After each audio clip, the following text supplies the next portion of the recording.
ስምሽም አልበል ሌንሳ መርጋ እባላለሁ። ተንበርክኬ ነው ጌታን። እሺ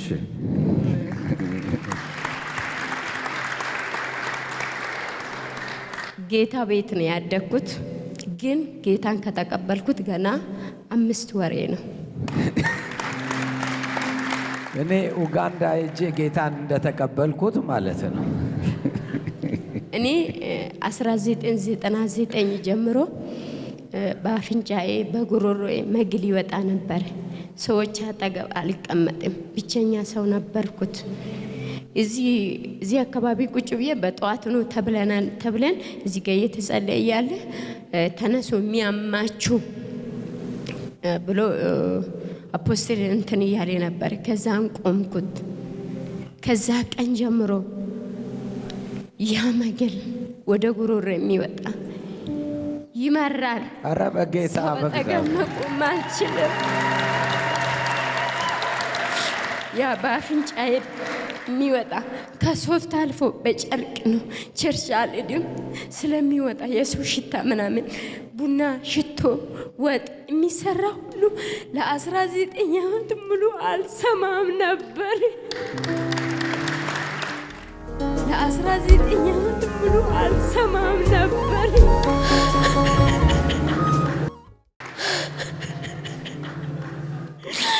የኛ አባት አምላክ ነው። ያለ እርኩት ብስታል የለም። የብሬን ኢንፌክሽን ነው ያሉት፣ ግን አልቻሉም።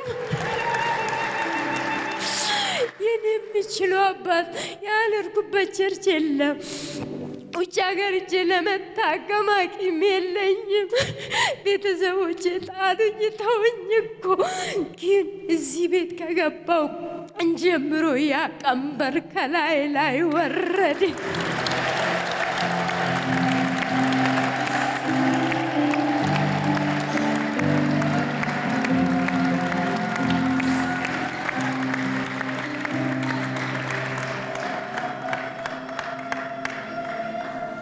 ከኢንፌክሽኑ ተነስቶ የጀመረው ራሴን ሐኪም ነኝ።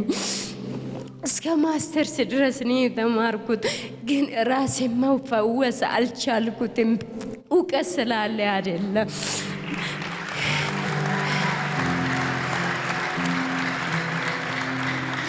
ሰው ቸርች ስለሄደ አይድንም። መዳን ቦታ እዚህ ነው። እውነትን የሚላቸው መዳን ቦታ እዚህ ነው። ከዛን ቀን ጀምሮ አረሳም ምንም ነገር። እዚህ ቤት ከገባው ከ5 ወር ቀን ጀምሮ ከተፈወስኩ ቀን ጀምሮ ምንም ነገሮች አረሳም። ሁሉ ነገር ሽታውንም ያ መግሉም ቀጥ ብሎ ቆሜ፣ ዛሬ ጠዋት ነው እንዴት ቆሜ ብዬ አሰብኩት። ለምን አልመሰከርም? ለምን እውነቱን አልናገርም ብዬ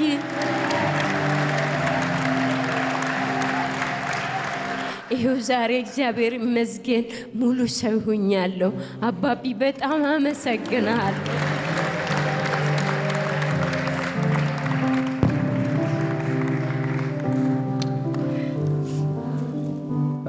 ጂያኩ በላናና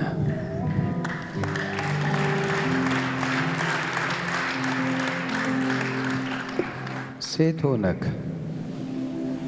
ከ99 ጀምሮ ምግል እየተንጠባጠበ የሚሸት ሆነ። ከባድ ነው። ራሳ ሳይንስ ነው እንዳትል፣ እሷ ማስተርሷን የሰራችው በጤና ነው። በሕክምና ውስጥ ያለች ልጅ ናት። እግዚአብሔር ብቻ አምላክ ነው። ዋጋ እግዚአብሔር ብቻ። የበለጠ ክብር እንስጠው። Give him glory, give him glory.